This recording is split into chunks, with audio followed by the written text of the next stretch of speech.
안녕하세요. 대한민국의 알찬 방산 소식을 빠르고 정확하게 전달해드리는 한국필승TV입니다. 최근 국방부 미국 정책과장과 주제네바 대표부 군축담당관 등을 역임한 송승종 교수는 기존 미국 러시아 중심의 양극 핵 질서가 미국 러시아 중국 중심의 핵 3극 체제로 바뀌고 있다며 양극 체제에서 안정성을 제공한 상호 확증 파괴와 동등성 개념은 3극 체제에서 의미를 상실했다고 짚었습니다. 송 교수는 중국은 2021년 고비 사막 인근에 230여 개의 ICBM 사일로를 건설했고 2030년까지 핵무기 숫자를 약 1000발 이상으로 확장할 계획을 세우는 등 대대적인 핵전력 증강에 돌입했다며 특히 중국의 억제 개념인 웨이셰는 서구식 핵억제 개념을 넘어 상대방이 원하지 않는 행동을 하도록 강제하는 핵강압의 의미까지 포함하고 있다고 설명했습니다. 중국의 핵전력 증강은 미국이 러시아, 중국이라는 두 개 핵 강대국의 위협을 동시에 관리해야 하는 난제를 초래하며 이러한 환경에서는 미국이 기존 해구산과 확장 억제를 통해 동맹국에 제공한 동등성을 확보하는 게 사실상 불가능하다며 한국의 핵무장이 미국의 확장 억제 부담을 덜어주는 동시에 대한민국 안보 수준을 높이는 윈윈 정책이라고 언급했습니다. 실제로 핵무장 서명 운동에 8만 8천 명이 참여하며 한국 내에서 핵무장론은 높은 지지를 얻고 있습니다. 또한 대한민국은 이와 별개로 미사일 전력을 은밀히 점검하고 있는데요. 군사정보통에 의하면 대한민국 군이 미사일 전력을 점검하는 은밀한 이유는 다음 단계의 현무 미사일 준비가 급속도로 진행되고 있기 때문이라고 밝혔습니다. 한국이 빠르게 미사일 증강을 진행하고 다음 단계 현무 미사일을 진행하는 이유는 북한의 도발이 점점 선을 넘고 있기 때문입니다. 실제로 북한이 지난 7월 공개한 화성포 11다 4.55의 경우 탄두 무게가 4.5톤이며 이것이 현재 북한이 보유한 최대 탄두 중량 미사일입니다. 그런데 한국은 북한보다 무려 2배에 가까운 탄두 무게를 갖춘 현무5의 실체를 공개했으며 현무6가 개발 중이라는 것까지 공식적인 채널을 통해 언급했습니다. 대한민국은 핵무장에 대해 열린 자세를 취하는 한편 재래식 무기를 탄탄히 하여 세계 어느 나라가 한국을 침범하더라도 그 나라를 쑥대밭으로 만들겠다는 강한 의지를 보이고 있습니다. 특히 한국의 탄두는 북한을 향하고 있으며 그 너머에서 한국을 노리는 중국과 러시아 역시 대한민국의 군사력을 간과할 수 있습니다. 현재 개발된 미사일인 현무5만 보더라도 그 위력은 놀라운데요. 지금 우리가 마주한 이 무기는 단순히 신형 미사일이라는 표현만으로는 절대 설명이 되지 않습니다. 현무5. 이 이름 뒤에 숨겨진 실체를 들여다보면 그 존재감은 단순한 숫자나 명칭 이상의 충격을 안겨줍니다. 우선 외형부터 눈에 띕니다. 기존 현무 계열과 비슷한 실루엣을 유지하고 있지만 전체 길이가 훨씬 더 길어졌고 기체의 덩치만 봐도 이 무기가 단순한 단거리 미사일이 아님을 직감할 수 있습니다. 특히 이번 현무5는 기존의 핫런치가 아닌 콜드런치 방식을 채택했습니다. 콜드런치는 말 그대로 연료 점화 전에 압축가스로 미사일을 공중에 밀어 올린 후 공중에서 점화하는 방식인데요. 덕분에 발사 순간 특유의 붉은 화염이 거의 보이지 않고 발사대 손상 위험도 낮춰주기 때문에 수상함이나 잠수함 탑재에도 최적화된 형태로 평가받고 있습니다.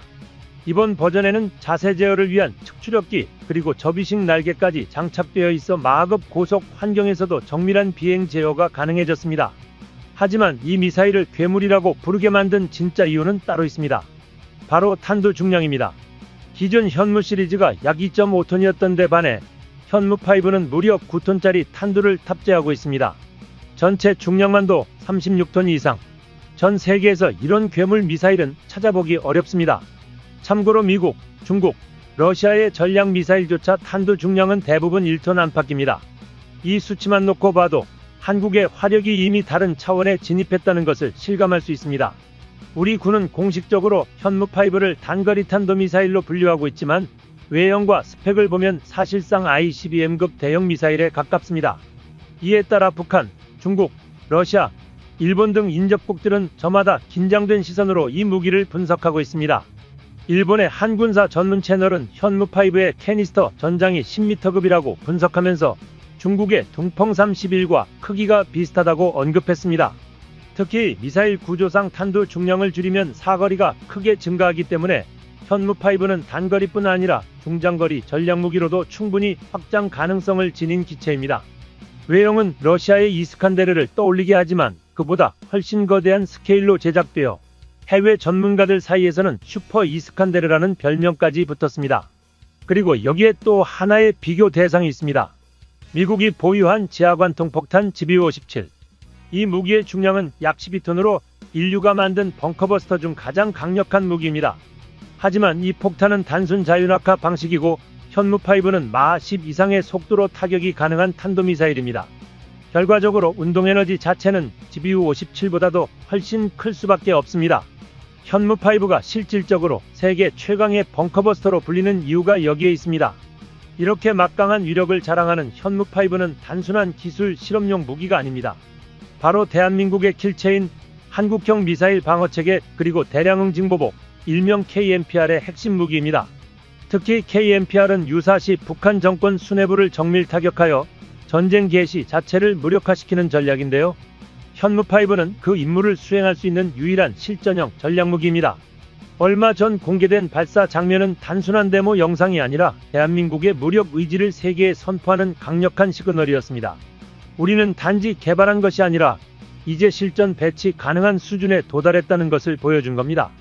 현무5는 단순히 강력한 미사일이 아닙니다. 이 무기는 철저히 벙커버스터 개념을 중심으로 설계된 지하화에 집착하는 적을 겨냥한 전략적 병기입니다. 대한민국은 핵을 보유하지 않았지만 핵무기로 위협하는 북한에 정면 대응할 수 있는 수단으로 이 무기를 선택했습니다. 특히 지하 갱도나 심층 벙커에 숨어있는 은닉 표적에 대해서는 현무5가 핵무기보다 더 정밀하고 강력한 피해를 입힐 수 있는 무기입니다. 핵무기의 경우 공중폭발일 경우엔 지하 깊은 구조물에 실질적인 피해를 입히기 어려우며 심지어 폭심지 바로 아래 건물조차 멀쩡히 남는 경우도 있습니다. 하지만 현무5는 다릅니다. 이 미사일은 목표를 향해 직선으로 낙하하면서 지하 깊숙이 침투해 2차 폭발로 인해 집안 자체를 흔드는 지진 효과까지 유발합니다. 고도 1000km 이상까지 상승한 뒤 마하 10의 속도로 수직 낙하하는 현무5는 그 자체로 초고속 관통형 폭탄입니다. 운동에너지에 더해 9톤에 달하는 탄두 중량이 결합되며 일반적인 벙커는 물론이고 콘크리트 100m 두께도 단숨에 관통할 수 있습니다. 이 미사일의 진짜 목적은 분명합니다.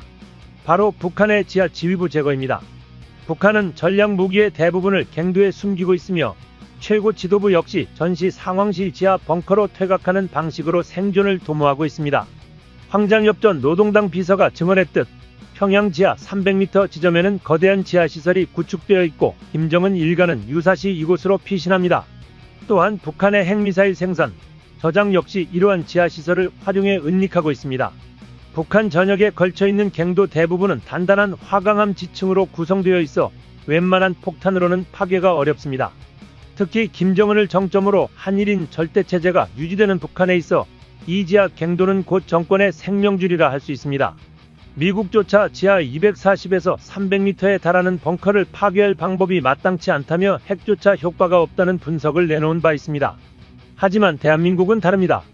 우리는 바로 여기에 집중했습니다. 현무5는 단순한 관통력 그 이상을 갖고 있습니다. 이 무기의 핵심은 마하 10의 낙하 속도에서 발생하는 막대한 운동에너지 그리고 그 충격파로 발생하는 인공지진입니다. 우리 군의 정밀 타격 능력과 고성능 정찰 기술이 결합되면 갱도의 입구와 탈출구를 동시에 무력화할 수 있으며 내부 구조를 붕괴시켜 핵심 지휘부를 순식간에 제거할 수 있습니다. 단순히 지하 100m를 관통한다고 우습게 볼 문제가 아닙니다. 실제로 지하시설 파괴에는 이 정도 깊이면 충분하며 핵보다 오히려 더 실효성 높은 전술적 타격이 가능합니다. 그것을 현실로 구현해낸 것이 바로 현무5입니다. 이 무기는 실제 전장에서의 요구사항을 반영해 설계된 철저히 실전용 병기입니다. 대한민국이 이처럼 고위력 무기 체계에 집중하는 이유는 단순합니다. 우리는 아직 전쟁이 끝난 국가가 아닙니다. 한반도는 엄연히 정전 상태이며 종전 착각에 빠지는 순간 우리의 국토는 한순간에 초토화될 수 있습니다. 대한민국은 전쟁의 상처를 기억하며 그 위에 국방력을 쌓아 올렸습니다. 일제강점기 6.25 전쟁의 참화를 온몸으로 겪은 이 나라는 이제 스스로를 지킬 수 있는 강대한 힘을 보유하게 되었습니다. 현재 대한민국은 글로벌 파이어파워 기준 세계 군사력 5위 국가입니다. 전문가들은 만약 핵무장을 공식화한다면 단숨에 실질적인 군사력 2위권에 진입할 수 있을 것이라고 평가합니다. 땅의 크기, 인구로 인해 미국을 넘어서는 건 어렵겠지만 기술력만큼은 다릅니다. 한국은 이미 전쟁으로 파괴된 러시아보다 앞서 있으며 허상에 가까운 스펙을 내세우는 중국도 이제 따라잡을 수 있는 위치에 도달했습니다. 이러한 안보 현실 속에서 대한민국은 미사일 전력 강화를 우선 과제로 삼고 있습니다. 특히 현무 시리즈는 단순한 재래식 미사일이 아니라 향후 핵탄두 운반체계와도 연계될 수 있는 전략자산입니다. 핵무기를 구성하는 기술은 크게 두 가지, 핵탄두와 발사체입니다. 이 중 핵탄두는 2차 세계대전 당시에도 구현된 기술이지만 ICBM급 고속 고정밀 탄도미사일은 극히 소수의 열강들만이 개발 가능한 전략무기 체계입니다. 우리 군은 이미 사거리 5,000km급 전략 미사일 개발을 진행해왔으며 북한이 신형 전술핵과 초대형 방사포를 꺼내든 지금 우리는 현무6와 극초음속 미사일이라는 차세대 무기체계를 동시다발적으로 추진하고 있습니다. 사거리 500km에 불과하던 현무원에서 출발한 대한민국의 미사일 기술은 이제 유효 사거리 내에 베이징조차 포함될 정도로 발전했습니다. 이것이 바로 우리가 만든 현실입니다. 화력 기술, 정밀성 그리고 실전 적용력까지 대한민국은 더 이상 지켜만 보는 나라가 아닙니다. 우리가 가진 이 힘은 오직 우리 스스로를 지키기 위한 방패이자 어떤 위협에도 물러서지 않겠다는 강철같은 의지의 증거입니다. 이제 한국은 현무 미사일의 극초음속화까지 고려하고 있습니다. 특히 사거리 8,000km 이상 탄두 중량 9톤급의 미사일 동체를 받쳐줄 높은 출력의 엔진을 갖추는 건 정말 어지간히 첨단 기술력을 보유한 나라가 아닌 이상 기술 보유를 하기 힘들 정도입니다. 그런데 대한민국이 알고도 막을 수 없는 마학 9 이상의 성격의 극초음속 미사일을 개발 중인 것도 모자라 미래 전쟁의 흐름을 바꿀 현무탄도 미사일형 극초음속 미사일 실험이 바로 올해 실시될 예정입니다. 미국조차 힘들게 탄생시킨 극초음속 미사일은 마학 9 내외에 순간적인 가변 활강하다 시스템으로 욕격이 매우 어려워 태평양과 한반도에서 중해 도발을 가장 효과적으로 억제하는 무기가 될 것은 자명한 사실입니다. 무엇보다도 특별한 것은 이러한 극초음속 미사일의 핵탄두 장착을 고려하고 있다는 것인데요. 이를 장착하는 순간 그 무기는 이미 방공망의 의미를 상쇄시킬 수준입니다. 상층 대기권의 진입 이후 분리된 탄두가 타겟을 향해 진입하면서 마하 10까지 가속되는 이 속도에서 나오는 파괴력으로 어떠한 지하 벙커 시설은 뚫어버릴 정도입니다. 또한 핵탄두 말고도 다양한 방식의 벙커 버스터로 활용이 가능합니다. 한국 국방과학연구소는 다양한 종류의 현무미사일을 개발하는 것으로 확정지었습니다. 당초 2030년 완성을 목표로 했던 중장거리 무기 전력화 완료 시기를 2028년까지 앞당길 방침이며 여기에 한국형 장사정포 요격체계 개발 전력화 역시 동시에 완료할 예정입니다. 우리의 안보와 생존이 걸린 만큼 극초음속 미사일 개발뿐만 아니라 적국의 극초음속 미사일 방어 체계 구축에도 만전을 기해야 할 것입니다. 현재 80년 역사의 미국 민간 연구소이자 최초의 싱크탱크로 불리는 앤드 연구소는 현재까지 극초음속 미사일 개발에 성공한 나라는 지구상에서 미국과 러시아뿐이다라고 결론짓고 있습니다. 하지만 이 국가 다음으로 개발 성공에 유력한 것은 중국의 둥펑 그리고 한국의 현무라고 언급하고 있습니다. 이미 올해 국방과학연구소 예산으로 연구개발비가 하나로 5천억 원 이상이 추가로 할당되었습니다. 한국의 방비 태세에 대해 미국 군사전문저널 기사는 현무 미사일의 테스트 임무 중엔 중국의 공격 범위 최대 2,000km까지 날아가 버튼을 누르는 것도 포함됐을 것이다라고 보도하기도 했습니다. 한국군이 서태평양의 현무 미사일 배치에 주목하는 주요 이유로 항구와 가까운 중국 해군의 억제 능력도 고려했을 텐데요. 또한 적국이 발사하는 미사일 방어 체계 LS2 역시 현장 배치를 목표로 계획하고 있습니다. 한국이 계획한 구상이 성공한다면 우리 군은 여러 번의 요격 시도로 한반도 내에 접근하는 공격형 미사일 방어 성공률을 높일 수 있을 것입니다. 미국에서는 극초음속 미사일 개발에 성공한 국가로 대한민국을 꼽고 있지만 아직은 미흡한 부분이 있지만 러시아의 기술이 흘러들어간 북한의 극초음속 미사일 개발 역시 경계해야 합니다. 이를 탐지, 요격하는 한국형 미사일 다층 방어체계 완성도에 가까워지고 있죠. 실제로 국방과학연구소는 이미 작년 한국형 극초음속 미사일 하이코어 시제품 제작을 마치고 시험 발사를 앞두고 있습니다. 현무5는 단순한 미사일이 아닙니다. 이 무기는 핵무기를 보유하지 않은 대한민국이 핵무장 국가와 맞서기 위해 기술의 한계까지 밀어붙인 결과물이며 영혼을 갈아 넣었다는 표현이 과하지 않을 정도로 국산 기술력의 정점이라 할 수 있습니다. 이번에 공개된 현무5 이동식 발사대 즉 신형 차대의 주행 능력은 전 세계 안보 관계자들의 이목을 집중시켰습니다. 해당 발사대는 단순한 대형 트럭이 아닙니다. 기아에서 자체 개발한 이 차량은 대형 구축형 8축 플랫폼으로 복잡한 사선 기동까지 정확히 수행하는 놀라운 기동성을 보여주었습니다. 실제 영상에서도 확인할 수 있듯 이 차량은 일반적인 후륜 고정 방식이 아닌 후륜 조향 장치를 탑재하여 앞바퀴와 동시에 뒤쪽 바퀴들까지 좌우로 움직이며 좌측 대각선 방향으로 개걸음 이동이 가능한 구조를 지니고 있습니다. 이는 좁은 공간에서도 회전 반경을 최소화할 수 있어 산악이 많은 한반도 지형에 최적화된 전략 이동 수단으로 평가받고 있습니다. 우리 국토의 70%가 산악 지형이고 도로 기반이 제한적인 환경에서 이런 고기동성은 곧 생존성과 직결됩니다. 적이 아군의 미사일 발사 위치를 정확히 예측하기 어렵게 만들며 은폐성과 기동성을 동시에 확보할 수 있는 결정적인 전술 우위로 작용하는 것입니다. 여기에 더해 런플랫 타이어, 자동 공기압 조절 장치, 방탄 캡슐형 운전석, 화생방 대응 시스템 등 다양한 첨단 기능도 적용되며 이동식 발사대 자체가 하나의 전략무기 체계로 진화했습니다. 놀라운 건 이러한 고성능 차대를 대한민국이 완전히 독자 기술로 개발해냈다는 점입니다.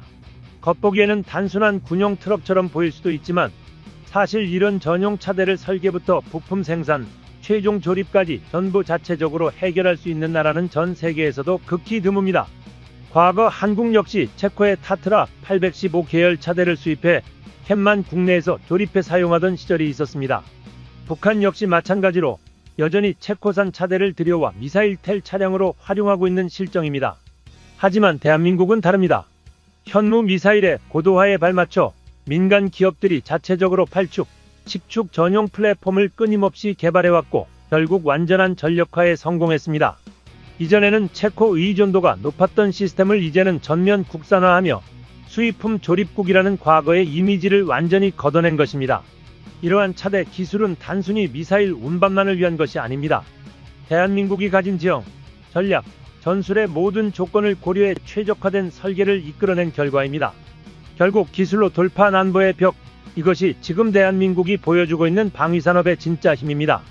이처럼 현무5는 사실상 한국의 기술력의 발전 과정이 녹아들어 있다고 봐도 무방한데 유독 이것을 인정하지 못하는 국가가 있습니다. 바로 중국입니다.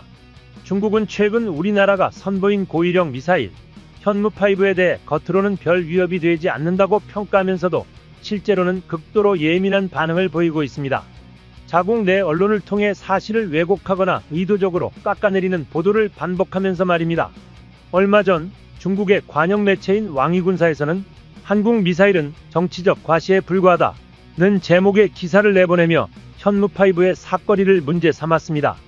해당 기사에서는 현무가 중국의 둥펑 26과는 비교조차 안 된다고 깎아내리면서도 정작 마지막 부분에서는 탄두 중량만 조정되면 중국 본토 대부분이 사거리 안에 들어간다는 말을 덧붙였습니다. 앞에서는 비웃고 뒤에서는 불안해하는 전형적인 이중적 태도입니다. 더 흥미로운 보도는 중국 SNS 기반 군사 커뮤니티인 중고방위망에서 나왔습니다. 이 매체에 출연한 군사 해설자는 미국의 전술핵은 공중에서 터지기 때문에 중국 지도부가 지하 벙커로 대피하면 살아남을 수 있다. 하지만 한국의 현무5는 지하 300에서 500m를 뚫고 들어가 안에서 폭발한다. 고 말했습니다. 그러면서 현무5는 마하 10 이상의 속도로 떨어지기 때문에 떨어지는 순간의 충격파가 소행성 충돌급 위력을 낼 수 있다. 고 주장했습니다. 도시 하나를 초토화시킬 수 있고 반경 10km 안의 모든 건물과 생명체는 파괴될 수 있다는 겁니다. 게다가 지하에서 폭발할 경우 2차로 인공지진까지 발생해 살아남은 구조물도 무너질 수 있다고 분석했습니다. 이들은 핵무기가 단순한 정치적 억제 수단이라면 현무5는 실전에서 사용할 수 있는 무기라는 점에서 훨씬 더 위협적이라고 평가합니다. 단순히 보유하는 데 그치는 미국의 전술핵보다 실질적인 타격을 줄 수 있는 현무5가 훨씬 현실적인 위협이라는 거죠. 중국 국방15 계열 방송도 비슷한 진단을 내놨습니다. 이들은 중국의 공산당 체제를 위협할 수 있는 건 미국의 핵무기가 아니라 한국의 현무가 될 수도 있다는 분석을 조심스럽게 던졌습니다. 중국이 이렇게 민감하게 반응하는 데는 이유가 있습니다.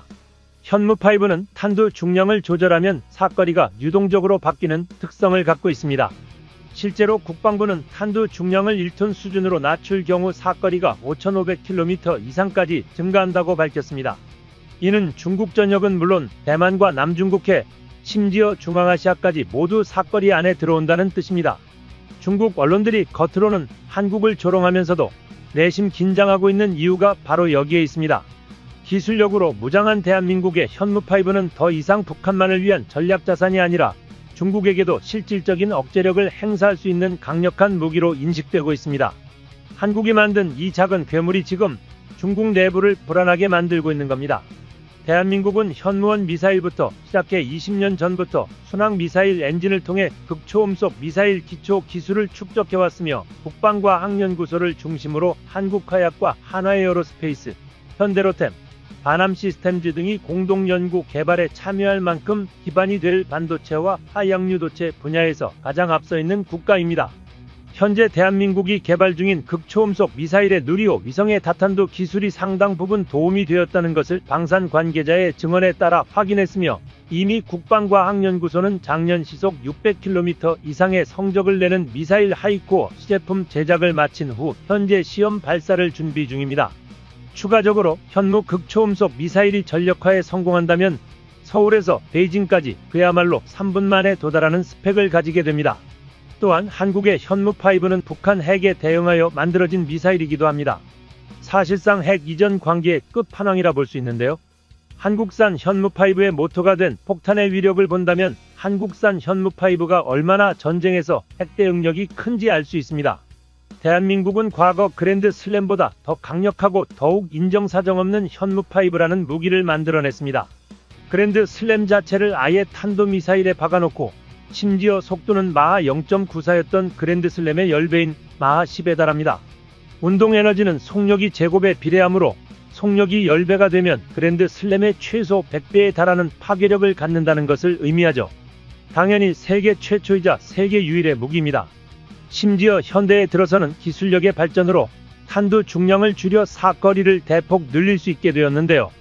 이로써 현무5의 최대 사거리는 3,000km에 이르게 됩니다. 대한민국이 자체 개발한 미사일 중 가장 긴 사거리를 갖는 탄도미사일이 되는 것이죠. 더욱 놀라운 것은 현무6와 현무7까지도 점진적으로 제작되고 있다는 소식이 들린 것인데요. 끝판왕으로 불리는 현무5에 이어 현무6라는 더욱 놀라운 괴물 미사일을 제작하고 있다는 것입니다. 경이로운 것은 현무6의 스펙은 이미 암암리에 퍼지고 있다는 것인데요. 이로 인해 많은 네티즌들이 현무6까지 이미 완성된 것이 아니냐는 추측을 하고 있습니다. 다만 현무3는 개념 설계 단계로 아직은 제작이 시작되지 않고 설계 과정을 거치는 것으로 보이는데요. 대한민국의 현무 미사일의 화력을 점검하며 향후 추가적인 미사일을 제작하고 있습니다. 이는 실로 핵에 버금간다고 할 수 있습니다. 더욱 놀라운 사실은 끝판왕으로 불리는 현무5에 이어 현무6와 현무7까지도 단계적으로 개발이 진행되고 있다는 점입니다. 특히 현무6는 이미 그 존재 자체가 온라인상에서 뜨거운 화제를 모으고 있으며 공식 발표가 없음에도 불구하고 그 위력적인 스펙이 암암리에 퍼지면서 다수의 네티즌들 사이에선 이미 개발을 완료한 것이 아니냐는 설득력 있는 추측까지 제기되고 있습니다. 현무7의 경우 아직은 개념 설계 단계에 머물러 있는 것으로 보이지만 이것이 현실화된다면 대한민국은 단순한 미사일 보유국을 넘어 전 세계에서 유례없는 초정밀 초고위력 미사일 체계를 보유한 전략 강국으로 도약하게 될 것입니다. 지금 이 순간에도 한국은 단지 적을 억제하는 수준을 넘어 핵무기급의 실질적 억제력을 자체 기술력으로 만들어내고 있습니다. 이는 단순한 무기 경쟁이 아니라 자주국방이라는 이름 아래 결코 지워지지 않을 기술적 발자국을 세계 군사사에 남기고 있는 과정입니다. 대한민국은 더 이상 작은 나라가 아닙니다. 끝없이 진화하는 현무 시리즈는 우리 스스로의 힘으로 우리를 지켜내겠다는 국가적 의지의 상징이며 앞으로도 우리는 외세에 의존하지 않고 우리의 하늘과 땅 그리고 국민을 지키기 위한 기술적 방패를 스스로 만들어 나갈 것입니다. 이것이 바로 2025년 현재 전 세계가 주목하는 K-미사일의 진짜 위력입니다. 지금까지 시청해주셔서 감사합니다. 구독, 좋아요, 알림 설정 해두시면 언제나 좋은 소식 전해드리겠습니다. 즐거운 하루 보내세요.